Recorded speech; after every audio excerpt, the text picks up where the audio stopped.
Hay muchas necesidades y bueno, pues siempre el Señor nos permite pasar, hermanos, por todas estas pruebas para que estemos, ¿verdad?, orando constantemente.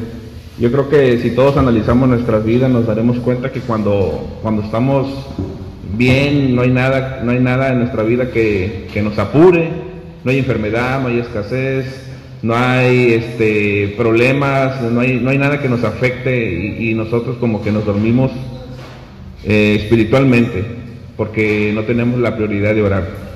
Entonces el Señor siempre nos lleva a tener que orar, a tener que vivir bajo cargas, hermanos.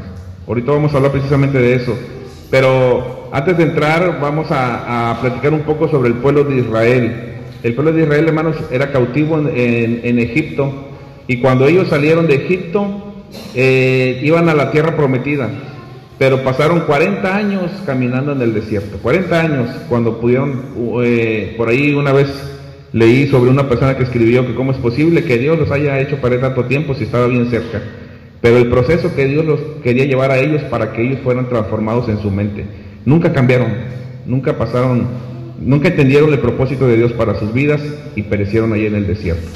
Que a nosotros no nos pase esta situación, que nosotros tengamos la oportunidad de ser transformados aquí por medio de su Espíritu Santo, pero la disposición viene del corazón de nosotros, para que pongamos nosotros lo que está de nuestra parte. Vamos a orar y ahora sí vamos a entrar en la palabra. Padre, en esta tarde te damos gracias, Señor, porque nos permites estar ya congregados. Hemos cantado esas alabanzas, Señor, hemos cantado, Padre, para tu gloria y tu honra. Ahora, Señor, ha llegado el tiempo de considerar tu palabra. También, Señor, de considerar el tiempo para orar e interceder todos juntos, Señor. Guíanos, Padre, a toda verdad. Guíanos, Señor, por medio de tu palabra, que nos abra, Señor, el entendimiento, Padre. Gracias, en el nombre de Jesús. Amén. Vamos a abrir nuestras Biblias en Gálatas capítulo 6. Gálatas capítulo 6, versículo 2. Y luego vamos a leer el versículo 5. ¿Qué pasa hoy en día en el interior de las iglesias? ¿Por qué muchas veces, hermanos, tomamos la Escritura y le damos una interpretación?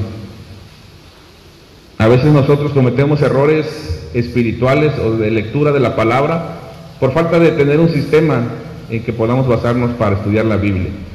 Y uno de estos problemas que sucedió en la época o en el tiempo de los apóstoles y que sucede hoy en día en nuestras iglesias es este tema de las cargas, hermanos, que nosotros mismos llevamos. Vamos a leer el versículo 2 y el versículo 5. ¿Lo tenemos?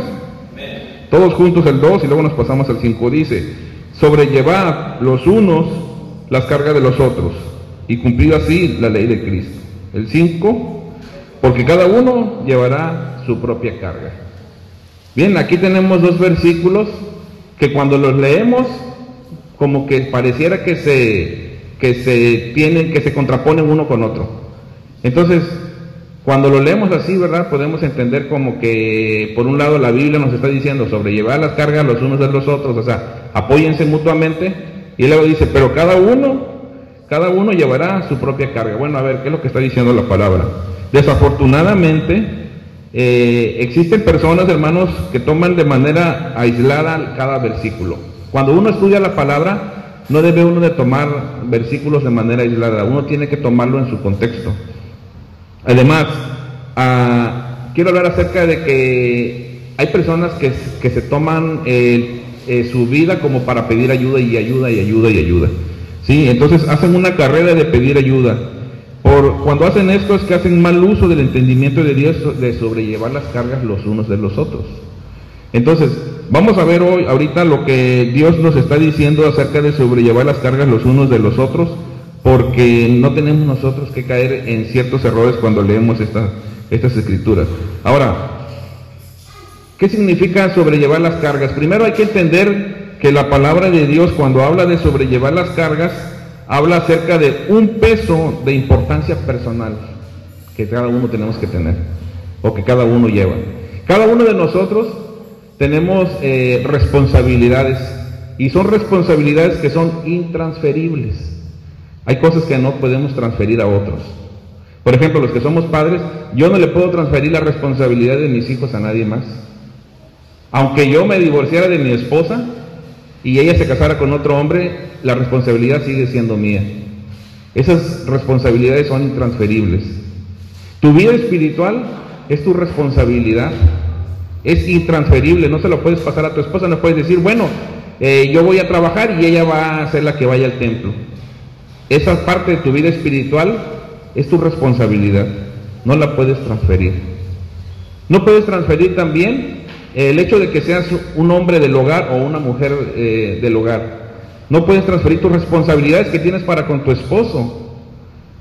Inclusive no puedes usar a Dios como medio para decir, yo no puedo atender a mi esposo como se debe porque yo tengo que ir a la iglesia. Cuando el Señor Jesucristo tomó un ejemplo acerca de las ofrendas, fíjese, de las ofrendas que se daban en el templo, el Señor entendía que había personas que habían hecho a un lado la responsabilidad que tenían con sus padres y decían, yo no puedo apoyar a mis padres porque tengo que dar mi ofrenda a Dios. Y el Señor acusó de esto, de hipocresía, porque esto es un acto de responsabilidad. Cuando la Biblia habla de que cada uno tiene que llevar su carga, habla acerca de nuestras responsabilidades que no podemos transferir o que no podemos dejar, que no podemos olvidarnos de ellas. Todos y cada uno de nosotros tenemos responsabilidades que cargar. Tenemos que cargar esas responsabilidades. Sé que a veces puede ser pesado, especialmente porque cuando los hijos crecen, ¿verdad? Y se vuelven rebeldes. Cuando están chicos o cuando tienen cierta edad, todavía podemos manejarlos y moldearlos. Cuando la persona está recién casada, todo es amor y todo es felicidad, porque pues están recién casados, ¿no? Se aman y todos se celebran. Pero llega un momento en que se vuelve pesado vivir junto a una persona que sigue cometiendo los mismos vicios, que sigue teniendo las mismas irresponsabilidades, que sigue roncando, que sigue dejando los calcetines donde sea, que no le baja la taza, ¿verdad? O que no te echan lonche todos los días, o que a veces te tienes que echar tu lonche, etcétera.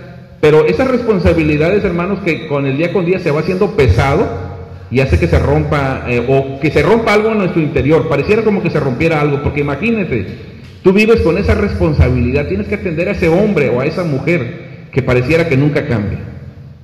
Imagínate cargar con esa responsabilidad, y después de 15, 20, 30 años, esa persona está, voy a usar una palabra que a veces se entiende lo que quiero decir, está chupada interiormente, o sea, pareciera que no duerme bien, que no descansa bien, pareciera que carga el mundo bajo sus hombros, porque la responsabilidad que está llevando sí es muy pesada. Y ahí es donde entra la otra parte, la de sobrellevar las cargas de uno con los otros.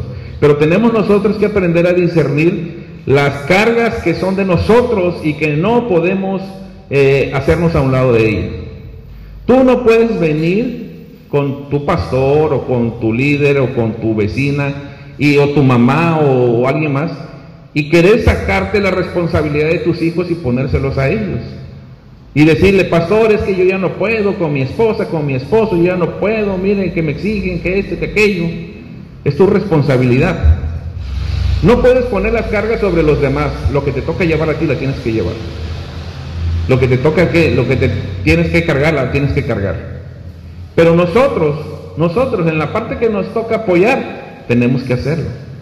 Algo que les digo mucho a los jóvenes cuando platicamos, y se da la oportunidad de platicar de esto, acerca de saber qué elegir. Por ejemplo, los jóvenes, digo con ellos porque como estoy en el grupo de alabanza tengo mucho contacto con la mayoría de los jóvenes, no todos, pero sí a los que participan. Y siempre sale algún tema, ¿no?, de noviazgo, de casamiento, y hago mucho hincapié en el hecho de que el apóstol Pablo dice, si te puedes casar, no te cases. No te cases para que sirvas a Dios sin ataduras. Pero obviamente somos personas de que queremos llegar a tener una vida completa, y esto es la familia. Dios mismo lo instituyó. Por lo tanto, siempre somos llamados a eso. Por eso el apóstol Pablo declara y dice, mando yo, no Dios, ¿verdad? Esto no es un mandamiento de Dios, pero que se pueda quedar sin casar. Pero entonces, esa es la base, ¿no? Que tengas que tomar la decisión correcta. Una vez que has pensado en que te quieres casar, va a ser tu responsabilidad con quién te cases. No le vas a echar la culpa a Dios. Es más, no le vas a echar la culpa a la persona. Es tu responsabilidad conocer bien a la persona con la que te vas a casar. Y especialmente a las señoritas les hago hincapié en esto. Una vez que te cases, tú le das acceso a tu cuerpo a esa persona. Observa a la persona y piensa, ¿quieres darle acceso a tu cuerpo a esa persona? Porque la Biblia dice que no puedes ya tú no tienes autoridad sobre tu cuerpo, sino esa persona. Y si tú quieres que esa persona acceda a tu cuerpo, porque él va a tener relaciones contigo, va a poder acceder a tu cuerpo totalmente desnudo como no te ha visto nadie, ¿sí? Y si tú quieres eso, va a ser tu responsabilidad, no vas a acusar a nadie más. Así que si tú, aunque elijas de una persona en la iglesia, elige bien, elige con cuidado, porque después de ahí, si viene lo que venga, es tu responsabilidad. Muchas veces queremos culpar a Dios y queremos culpar a fulanito, a sultanita, pero es nuestra responsabilidad. Es totalmente nuestra culpa lo que nosotros elijamos, o es totalmente nuestra victoria lo que para nosotros representa una victoria si nosotros la elegimos. Con esto quiero decir que no podemos evadir las responsabilidades. Cuando nosotros queremos casarnos, en este caso hablando con los jóvenes, tenemos que saber elegir, tenemos que aprender a conocer a la persona. No se conoce a una persona nada más por verlo una vez a la semana, 2 veces a la semana, no se conoce a una persona así. Tienes que observar inclusive al núcleo familiar, porque como sea en el núcleo familiar, así va a ser la persona. Entonces tienes que observar eso mucho, y aún así no necesariamente porque si el papá es una buena persona, quiere decir que el muchacho va a ser una buena persona, porque muchas veces, ¿verdad?, cada quien tiene sus características. Hay hombres que se hicieron asesinos seriales y sus papás eran unos pan de Dios, pero ¿qué pasa? Bueno, sus cosas habrá tenido el muchacho, o problemas, ¿no? Pero la cuestión es esa, que hay que saber elegir para después no querer evadir nuestras responsabilidades. Cuando después ya vienen las cuestiones de no saber elegir bien, de tomar malas decisiones, hay que, como decimos vulgarmente, apechugar y tomar esas responsabilidades. Parte de lo que ha pasado es nuestra responsabilidad, si no es que totalmente, y tenemos que tomarlo. Entonces, Gálatas capítulo 6, versículo 2, nos dice, sobrellevad los unos las cargas de los otros. Entonces, aquí la carga significa un peso de importancia personal. Cuando habla de esto, habla de aquello que para ti representa algo muy importante para tu vida. No se lo puedes dar a nadie más. Tu familia, tu vida espiritual, al interior de tu hogar, aunque yo dije familia, pero también el hogar, hermanos, que tú mantengas un hogar, porque el hogar a veces uno piensa que es nada más el padre, la esposa y los hijos, pero a veces en el hogar pueden cohabitar más personas, ¿verdad? Puede haber más personas, puede haber un abuelo, puede haber una abuelita. Si tú como padre no enseñas a tus hijos a respetar a tus padres, a tus abuelitos, pues entonces también influye mucho. Entonces, en tu hogar, lo que tú tienes, a veces es cansado, a veces llegamos cansados del trabajo y no queremos involucrarnos, pero tenemos que hacerlo. Y esto especialmente también para los varones. Los varones nosotros tenemos todavía más peso y más responsabilidad delante de Dios, porque Dios nos ha dado a nosotros una autoridad sobre el hogar, una autoridad sobre la mujer, una autoridad sobre los hijos. Y esto significa que para ganarnos esa autoridad tenemos que nosotros andar conforme a Cristo. Y entonces, al andar conforme a Cristo, nosotros tenemos que ser guías, tenemos que ser líderes o mantener un liderazgo en el hogar. Sí, es una carga, pero es una responsabilidad que nos ha dado la palabra, el Señor a nosotros, ¿sí? Ahora, la palabra, entonces le decía, la palabra carga aquí significa un peso o algo de responsabilidad personal que nosotros tenemos, ¿sí? Ahora, ¿cuántos de nosotros tenemos luchas? Los hombres tenemos luchas, las mujeres tenemos luchas. Nunca se acaban las luchas que tenemos, hermanos. Las luchas siempre van a haber, ¿sí? Las luchas siempre las vamos a tener problemas de carácter, ¿sí? O exigencias morales. A veces nosotros nos enfrentamos en el trabajo con cuestiones que tenemos que actuar de una manera que nosotros quisiéramos actuar de una manera casi mundana, pero tenemos que actuar de una manera más acorde al mandato moral de Dios. No podemos actuar como actúa el mundo, no podemos actuar en arrebatos y en medios carnales conforme lo hace el mundo. No sé si alguien le puede ayudar al hermano, por favor. Gracias. Entonces, hay quienes se preguntan por el significado de este versículo, que lo comparamos ahorita como lo estamos comparando con Gálatas 6:5, que dice que cada uno llevará su propia carga. ¿Se contradicen? Pareciera en un principio, pareciera que se contradicen. ¿Cómo podemos sobrellevar la carga de los demás si se supone que cada uno debe llevar su propia carga?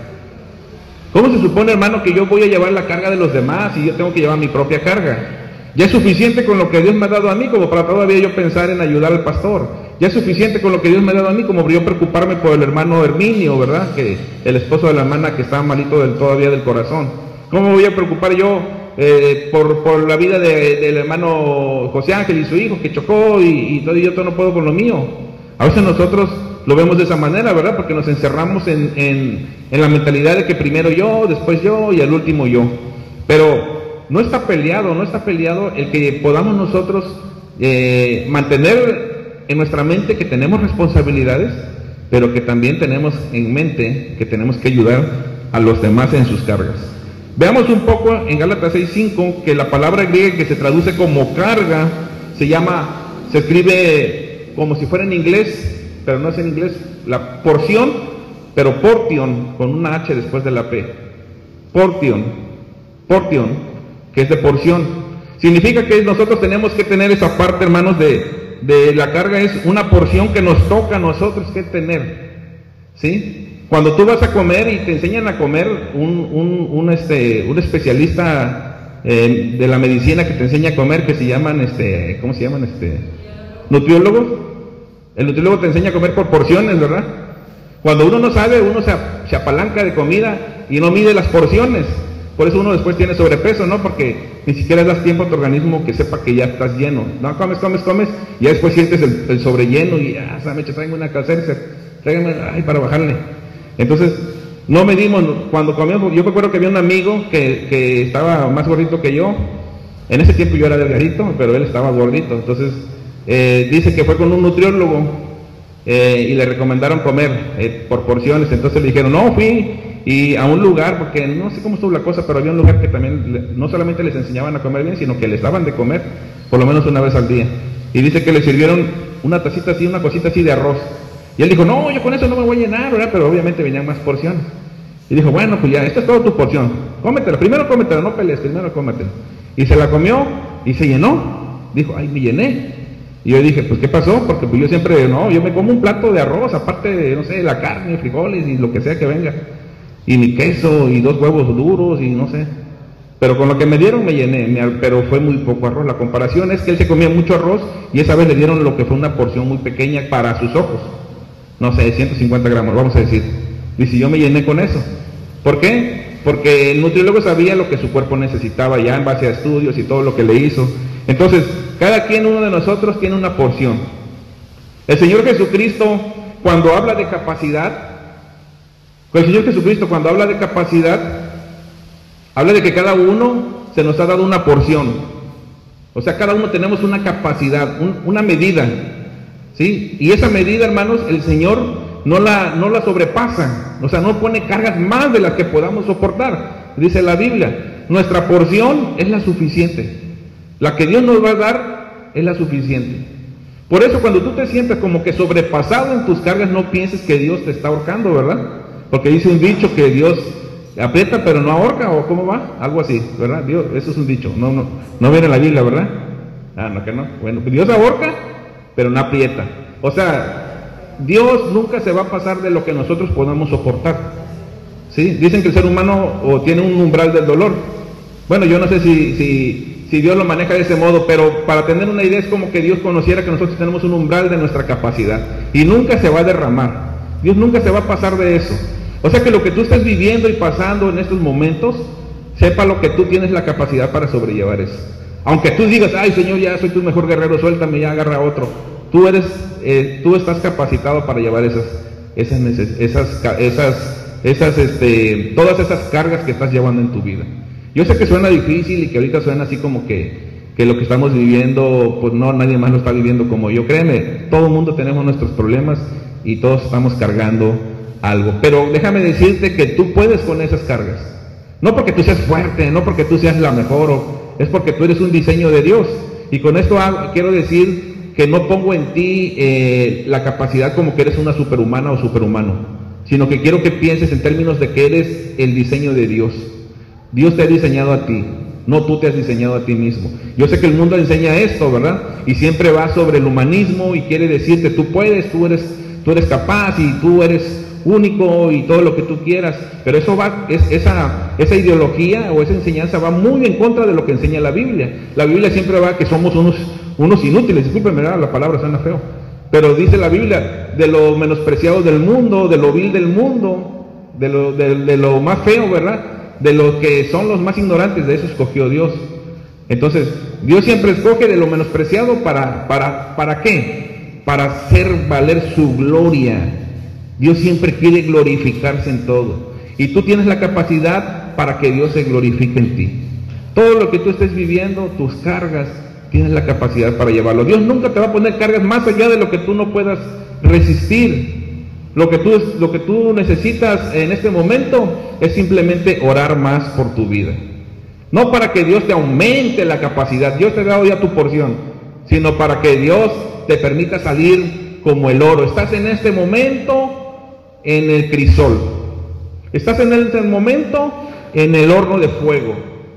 Estás en este momento, entras como voy a usar otra palabra, entramos como algo bruto, o sea, algo que todavía no ha sido pulido, que todavía no ha sido pasado de limpieza, todavía tiene muchas impurezas, todavía está muy sucio. O sea, vamos en bruto y pasamos al fuego, y pasa una vez en el fuego y dice, sale brilloso. Pero el que conoce, el que sabe, el maestro, que sabe y que maneja el horno, dice, no, a ese le falta. Pero míralo, ya está muy brilloso, no, pero le falta. Entonces lo meten de nuevo por el crisol y la soplan, y sacan y lo golpean, y lo vuelven a pasar, y luego lo pasan o en agua o en aceite, ¿no? Y luego lo vuelven a pasar, y luego lo vuelven a golpear. El material se va haciendo menos, se va reduciendo, pero va quedando lo más puro, va quedando lo más valioso. Así es nuestra vida. Nosotros, Dios nos lleva como al fuego, pero no nos va a destruir, nos está para limpiarnos, está para purificarnos. Esta vida es para ser purificados cada día más. Es lo que el Señor busca. Entonces, nuestra porción significa una carga personal e intransferible. Esa te toca llevarla a ti, a nadie más, ni a tu esposo, ni a tu esposa, ni mucho menos a tus hijos. A ellos les tocará su propia porción, y Dios ya les tiene preparada lo que ellos van a tener que sobrellevar.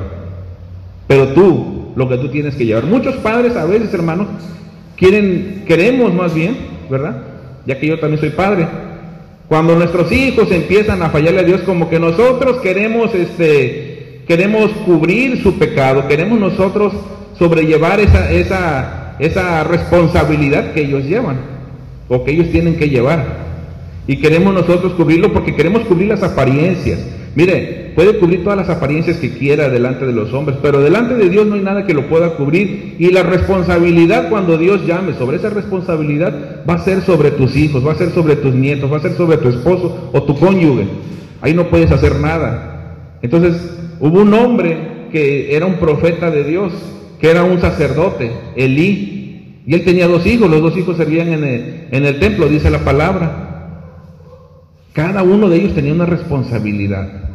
Como digo, es una porción que es intransferible, es personal, no lo pueden poner a otros.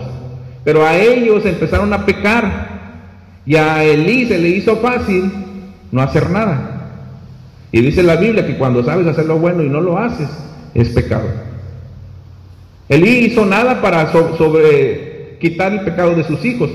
No hubo un llamado de atención como tal. Dice la Biblia que nada más les decía, hijos, eso que están haciendo no está mal, pero bueno, ya les dije ya.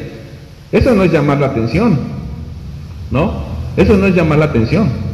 Dice la Biblia, fíjese que más adelante dice, nunca les estorbó. Y Dios decidió quitarles la vida porque nunca les estorbó. No nada más a los 2 hijos de Elí, sino a Elí también.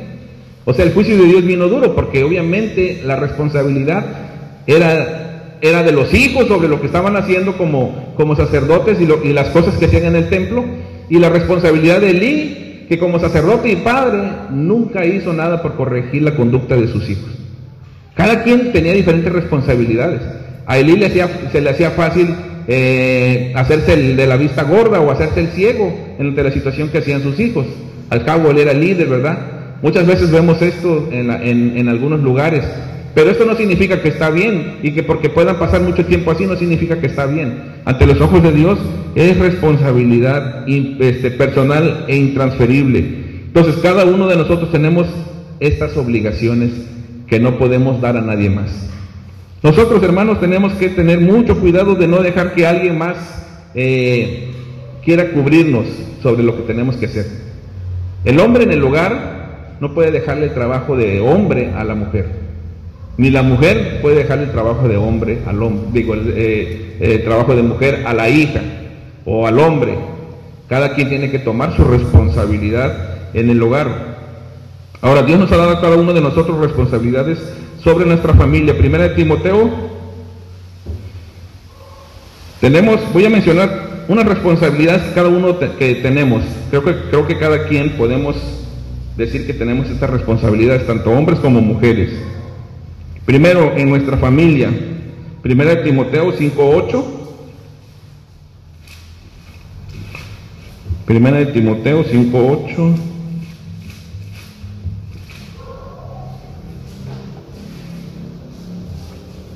Dice, porque si alguno no provee para los suyos, y mayormente para los de su casa, ha negado la fe, y es peor que un incrédulo. Todos tenemos la responsabilidad en el hogar, los que somos hombres y mujeres, de proveer en nuestro hogar. Porque muchas veces se piensa que nada más es el hombre, pero también es la mujer. Porque la provisión en el hogar no habla nada más de comida, y uno a veces piensa que habla de comida. Habla de alimento físico, espiritual. Si usted se fija cuando habla Eclesiastés o Proverbios sobre la mujer sabia, ¿cómo habla sobre la mujer sabia? Que porque sabe muchas cosas.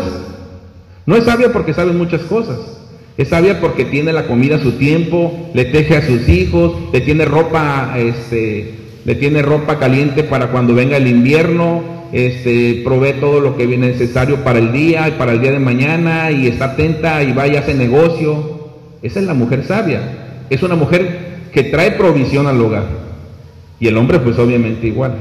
Esas son responsabilidades que no podemos evadir. Todos tenemos esas responsabilidades, tanto hombre como mujer. Nuestro hogar es nuestro principal campo de batalla. Es donde Satanás quiere destruir el núcleo familiar. Anteriormente, hace unos años, se oía que se predicaba algo de esto, que Satanás quiere atacar el núcleo familiar. Hoy ya lo vemos, ya no es nada más como que se está planeando, ya es un hecho.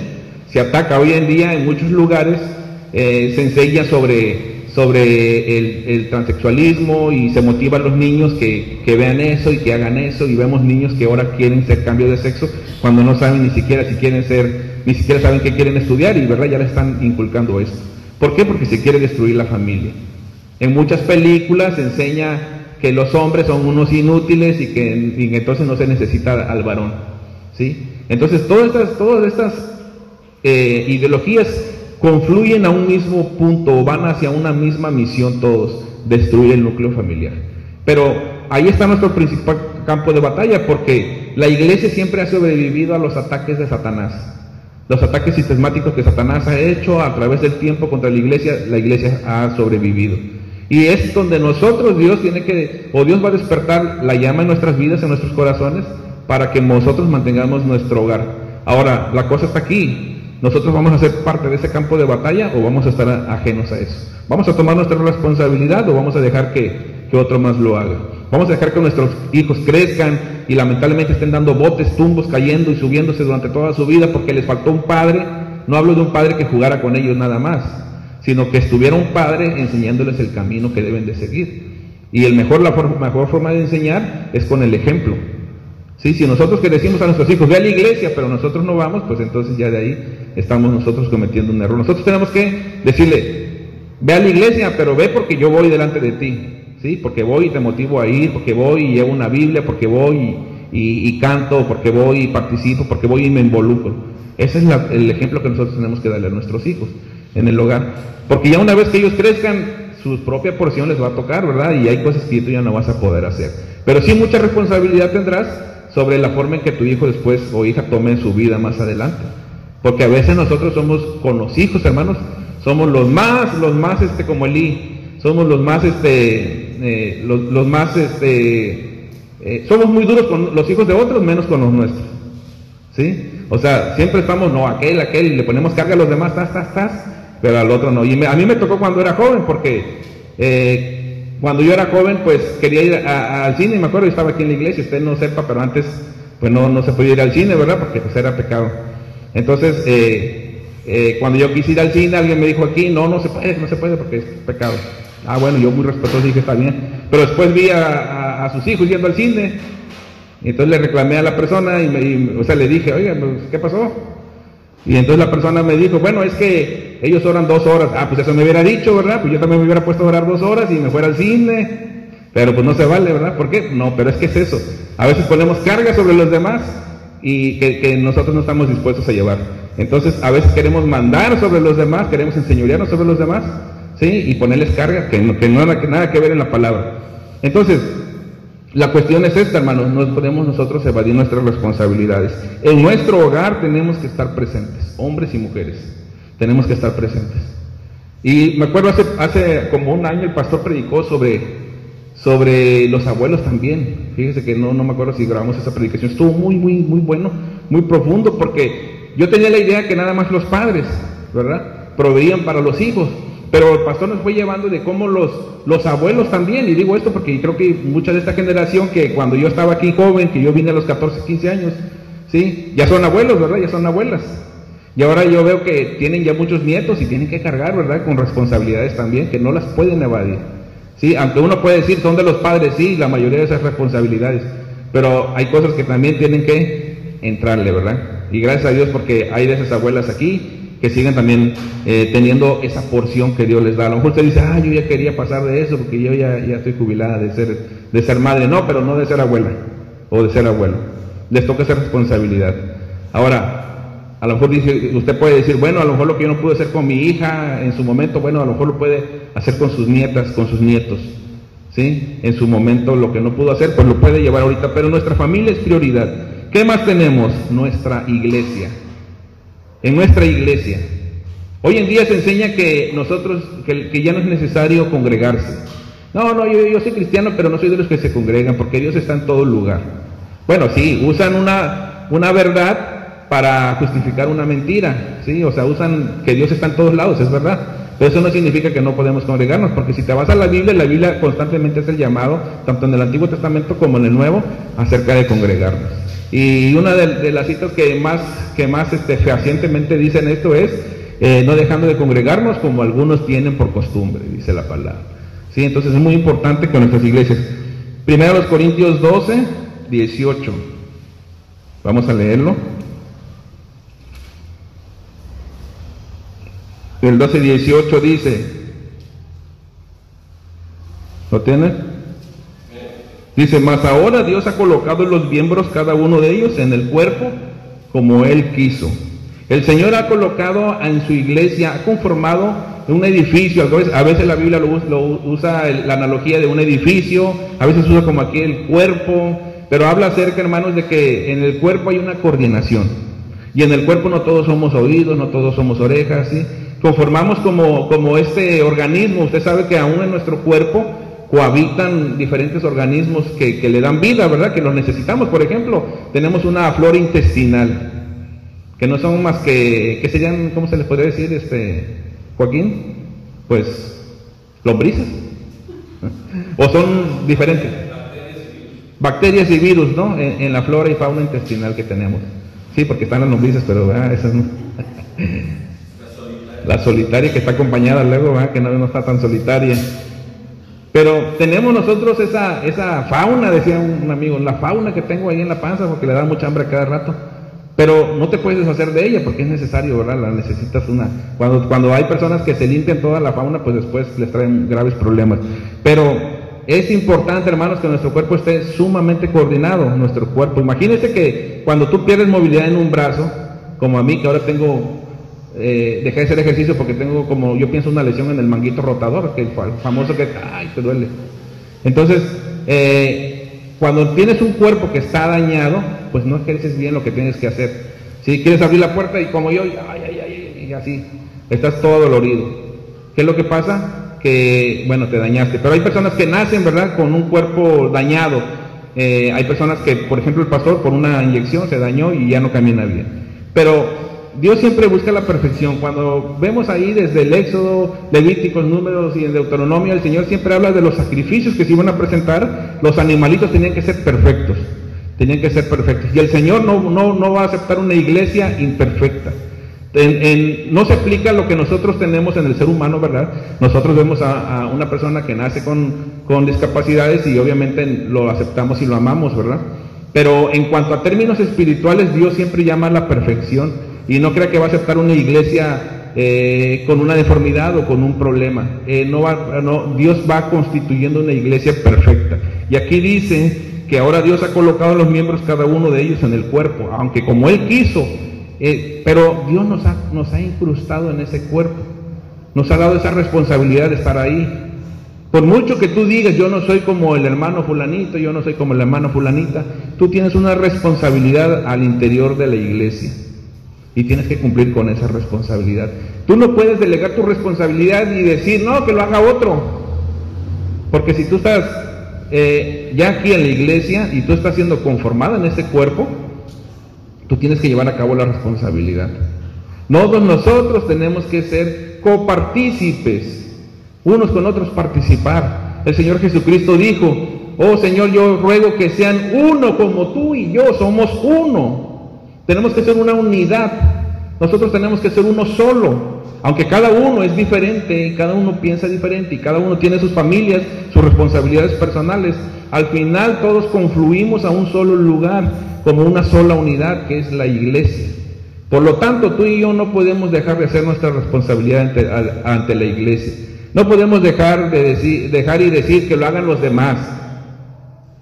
Si hay cosas que tenemos que hacer, tenemos que hacerlas. ¿A qué me refiero? Mire, un caso muy práctico, las ofrendas y los diezmos. Pocas veces se predica de esto, ¿verdad? Y no estamos predicando de esto. Pero cuando yo tengo años manejando la contabilidad de la iglesia, se la mando nada más y le llevo el control ahí. Pero si fuéramos nosotros fieles administradores de las riquezas que Dios nos da, y con riquezas hablo de dinero, ¿verdad?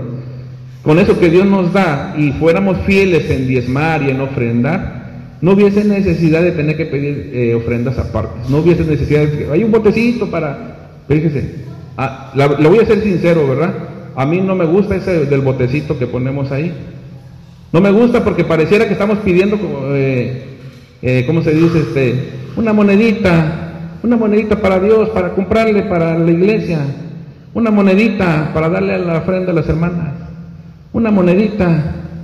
Me pareciera que fuéramos unos de los que están, no sé cómo se dicen, sí, mendigos, ¿no? Que están pidiendo dinero para Dios.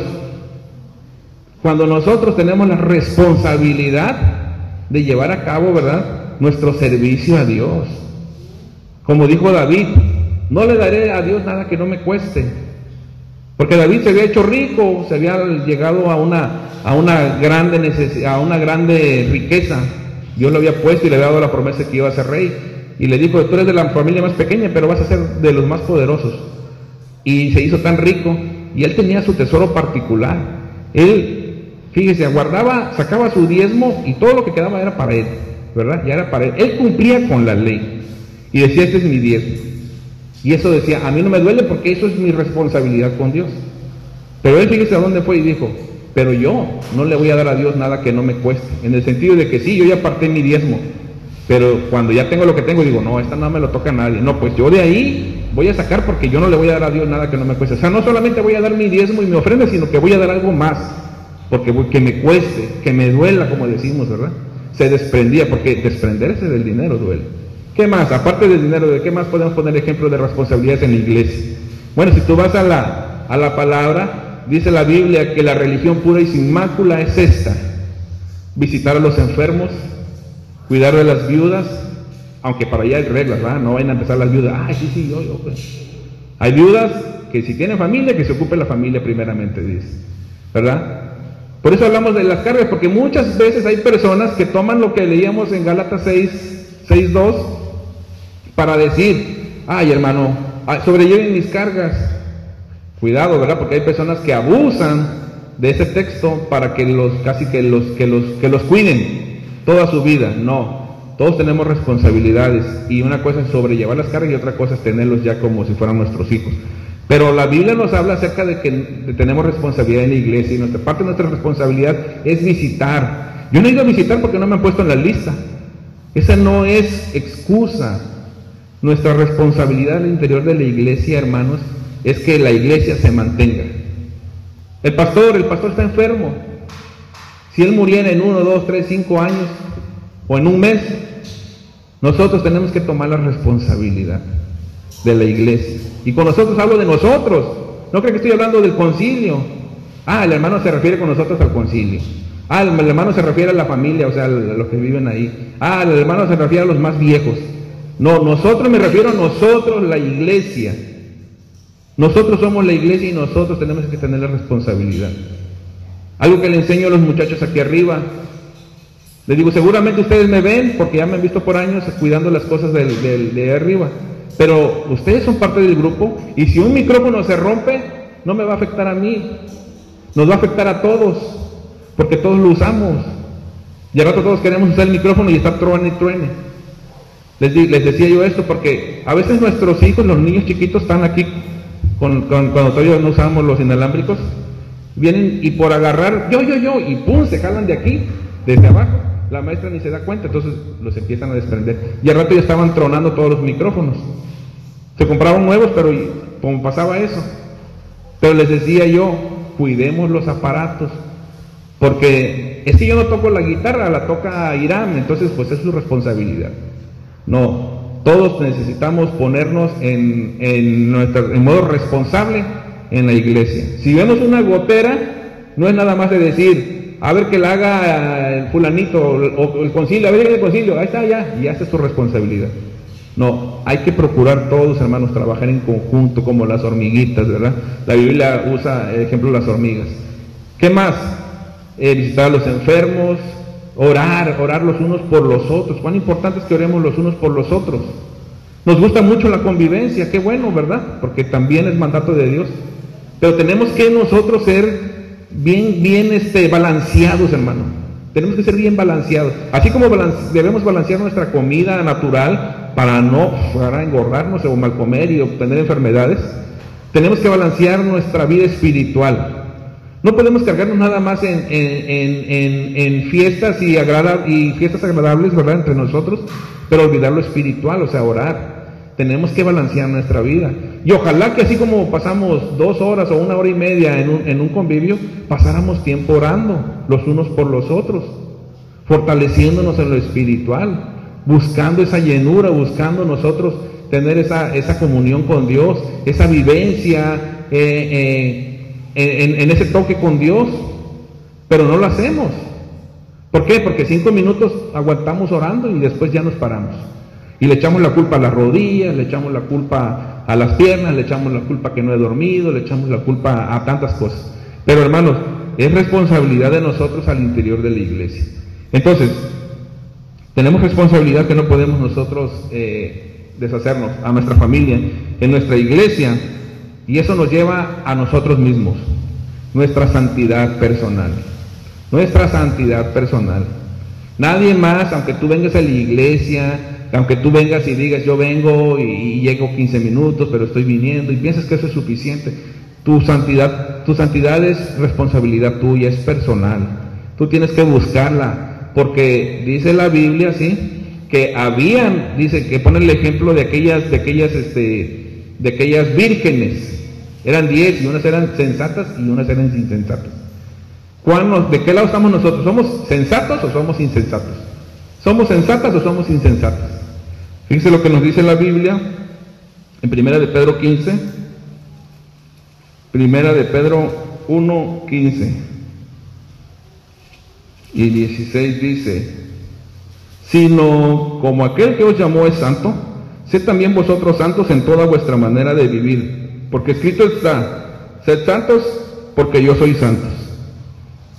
La responsabilidad es de cada uno de nosotros. La santidad tiene que ser parte de tu vida. Primera de Pedro 1, 15 y 16 nos está diciendo, el llamado es santidad. y sed santos en toda vuestra manera de vivir, toda vuestra manera de vivir. Habla de una integridad total en nuestra santidad de nuestra vida. Habla también de que tenemos que ser santos porque Él es santo.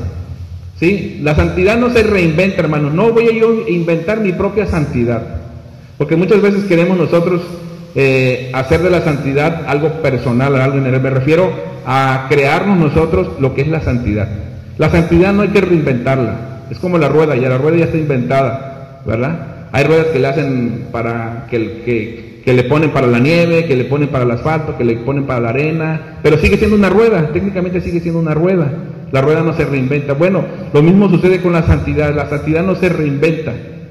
La santidad ya está moldeada o ya está dado como en un marco por Dios en la Biblia, y eso nosotros nos tenemos que ir a ella. Entonces la santidad a la que tenemos que ir es la santidad que es la de Dios, porque yo soy santo, ustedes van a ser santos.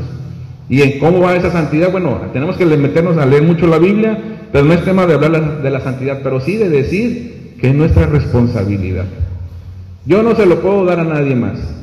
Pero cuando llegamos a Gálatas 6:5, que dice que sobrellevar las cargas de los unos de los otros, yo no puedo sobrellevar la responsabilidad que Joaquín tiene para con sus hijas, ni él puede llevarlas con las mías, ni la hermana va a llevar las de la hermana Irma, ni la hermana Irma de la hermana. Cada uno de nosotros tenemos responsabilidad a nuestro hogar, en la iglesia y contigo mismo respecto a tu santidad. Nadie más va a llevar esa carga que tú tienes que llevar. Ahora, ¿qué pasa con soportar las cargas de los demás? ¿Sí? Una cosa, hermanos, es que veamos, cuando nosotros veamos la necesidad de nuestro hermano, cuando él ya no puede, cuando él ya está cayendo, cuando él ya no soporta más, ¿verdad? Pareciera que ya no soporta más. Es cuando nosotros, hermanos, tenemos que ir a él y a ellos. Para eso nosotros tenemos que ser muy sabios y observar. Tenemos que pedirle a Dios sabiduría.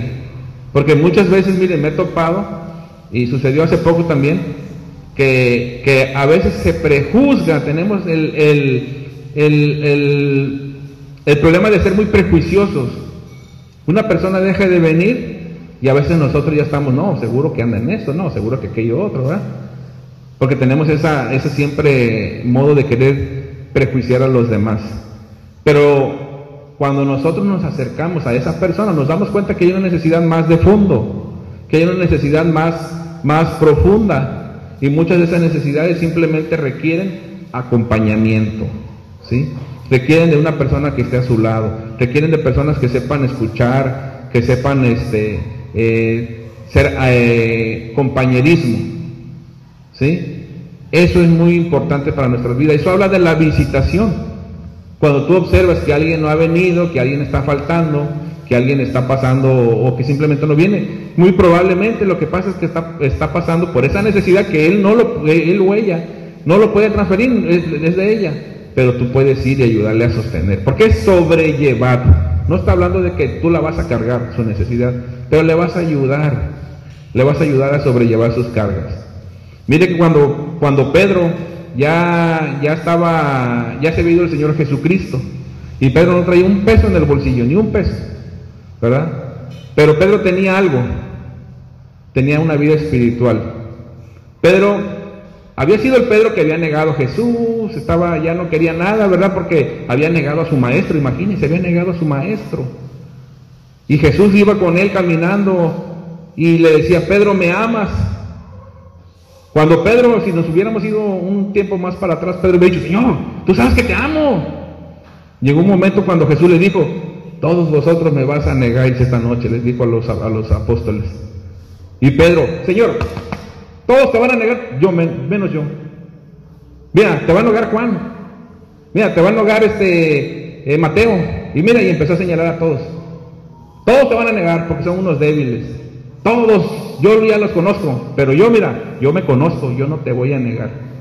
Ese era el Pedro de antes. Pero cuando Jesús le preguntó, Pedro, ¿me amas? Pedro ya mejor se cayó y le dijo, Señor, lo voy a parafrasear, dijo, Señor, no te amo, nada más te aprecio. Ya Pedro cuidó sus palabras, ¿verdad? Con mucho cuidado, porque había aprendido la lección. Y Pedro le dijo, Señor, tú sabes que sí te aprecio, pero no al grado de morir por ti. Ya quedó demostrado que yo soy un cobarde. Huiría si otra vez pasara eso. Pero Jesús es Jesús, ¿verdad?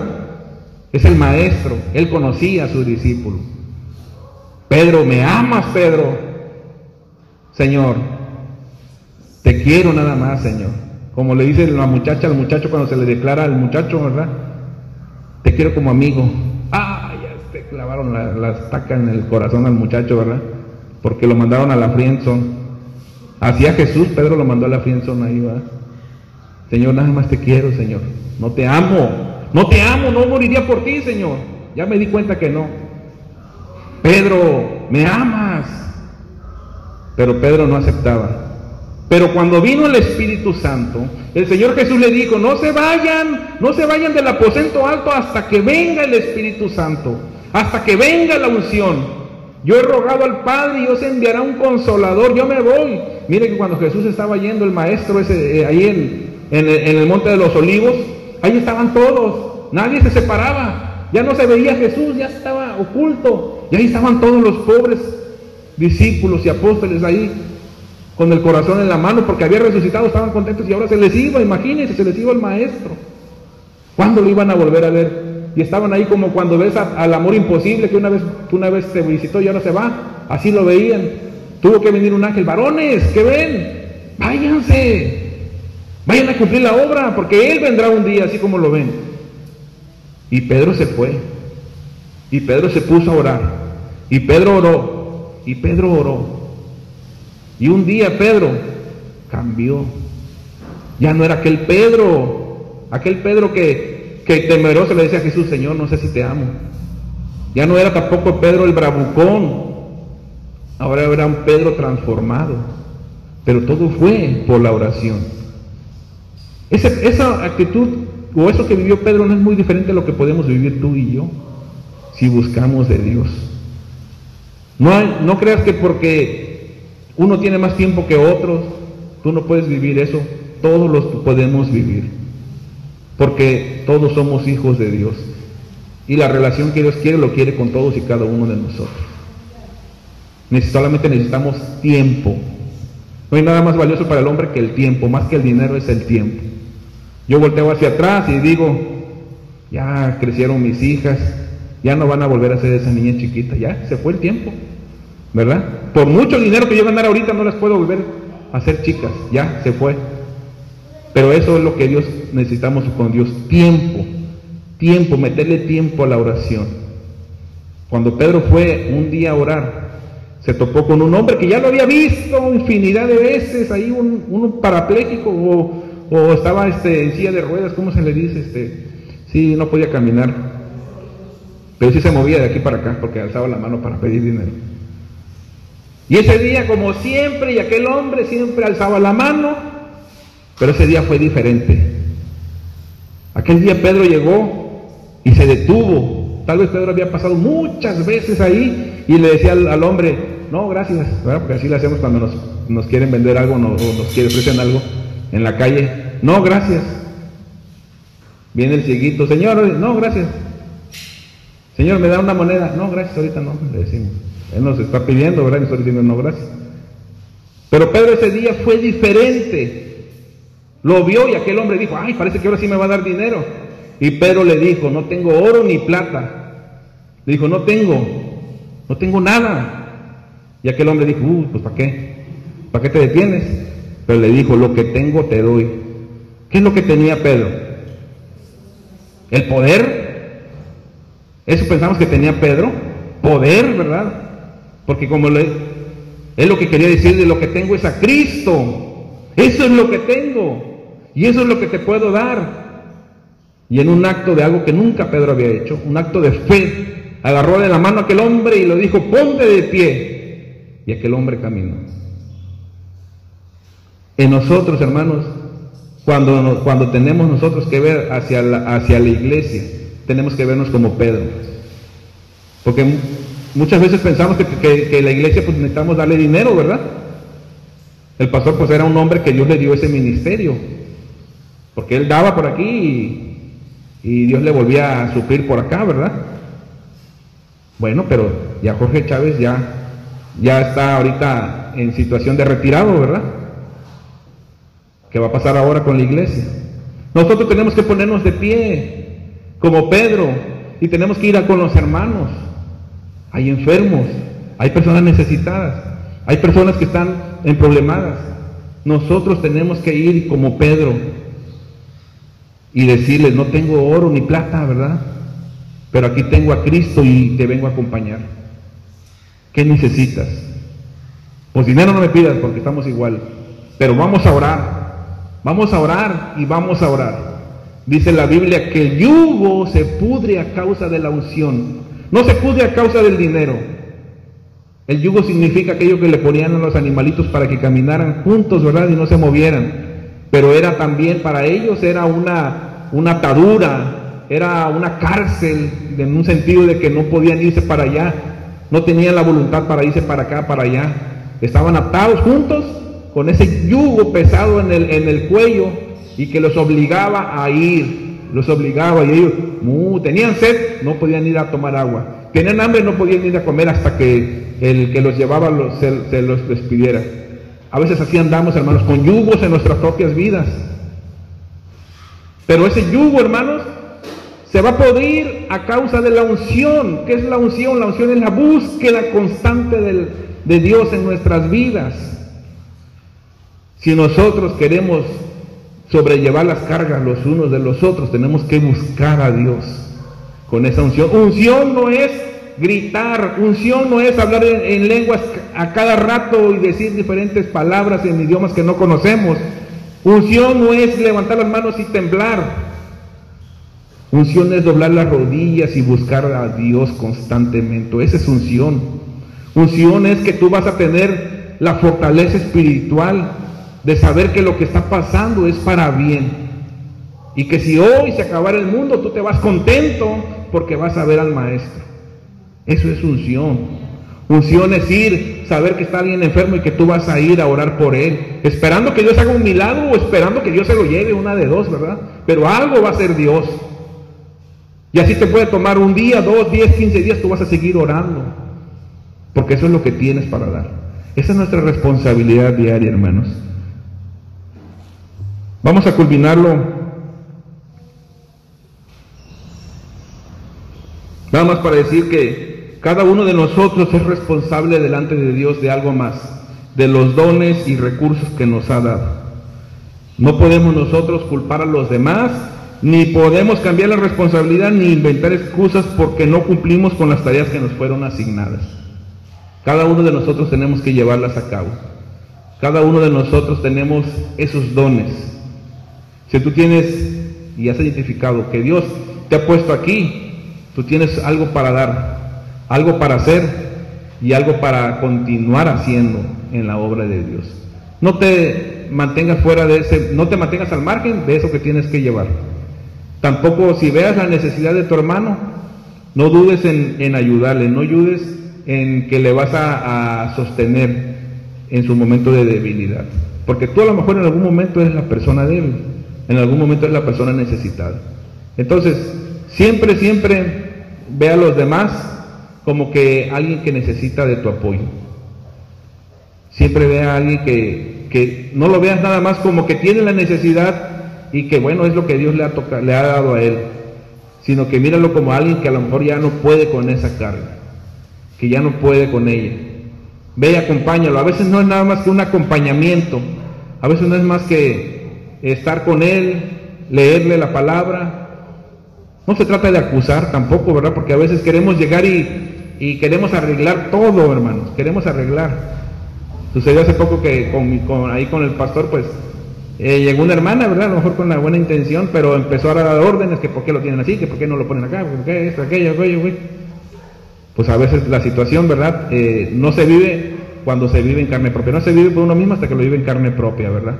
Y bueno, a veces uno no sabe. Entonces, no se trata de llegar con una persona, ¿verdad? Y juzgarlo, porque a veces uno llega y comete el error pero yo pienso que si hiciera esto, hermano, que pienso que... Y entonces podemos cometer, en vez de ser más de ayuda, pues somos más de destrucción. Seamos sabios, ¿verdad? Seamos sabios. Demos un consejo muy bien evaluado antes de hablarlo. Dios ha provisto de sabiduría a su pueblo. Y si no la tenemos, dice, si alguno está falto de sabiduría, demándela a Dios, que Él la dará, ¿cuánto? Abundantemente y sin reproche. Vamos a orar. Hay necesidades que se expusieron. Hay necesidades por las que tenemos nosotros que estar continuando orando. A ver, así la listita, gracias.